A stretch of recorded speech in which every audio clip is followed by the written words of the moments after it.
Every 50 years, God commanded that the Israelites observe a Jubilee year, where all debts were forgiven, all captives would be set free, all the ancestral land, the family farm would be returned to the original family so that everybody could go home, back to the family farm.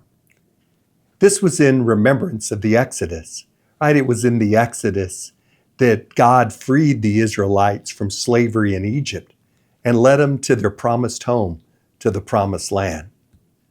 But unfortunately, the Israelites didn't really observe the Jubilee year. Centuries went by without them really setting captives free, letting their slaves go free, forgiving debts, returning the land back to its ancestral owners. Jeremiah, the prophet, came on warning that if they didn't go and declare a Jubilee year, that if they didn't come down and do that and free their kinsmen who they had enslaved and forgive the debts of their kinsmen, that the Israelites would find themselves in captivity. Maybe a little bit too late, King Zedekiah does finally declare a Jubilee year as the Babylonians were coming ready to lay siege in the area. Here's what we read in the book of Jeremiah. King Zedekiah made a covenant with all the people in Jerusalem to make a proclamation of liberty to them, that every one should set free his Hebrew slaves, male and female, so that no one would enslave a Jew, his brother. And they obeyed all the princes and all the people and set them free.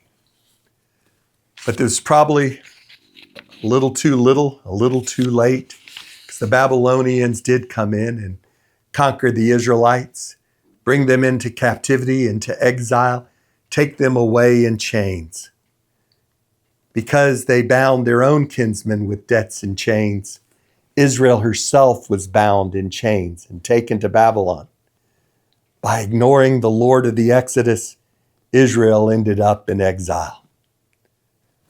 God, however, did not abandon his people. At the end of the Babylonian exile, as the Israelites returned home, the prophet Isaiah promised that there would be a new Exodus, that God would once again liberate his people and set them free.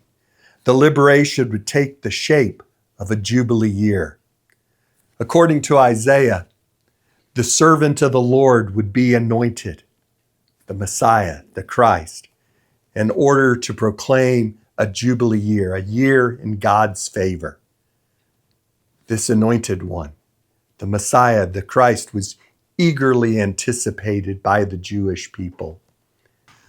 One of the Dead Sea Scrolls, the scrolls that were found in a cave along the Dead Sea, the ancient Jewish writings around the time of Jesus, was called the Book of Jubilee.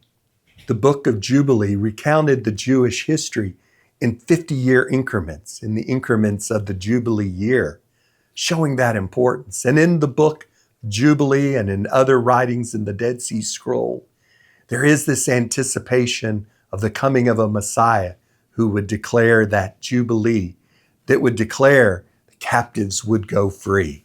One of the first actions that Jesus took in his public ministry was to go back to his hometown synagogue, the synagogue there in Nazareth, and to read that scripture from Isaiah that prophesies the coming of the Messiah that would set captives free, that would declare that Jubilee year. And he declared that that prophecy was fulfilled by him, that he was the anointed one that was sent to preach good news to the poor, proclaim liberty to the captives, and recovery of sight to the blind, to proclaim the acceptable year of the Lord, the Jubilee year.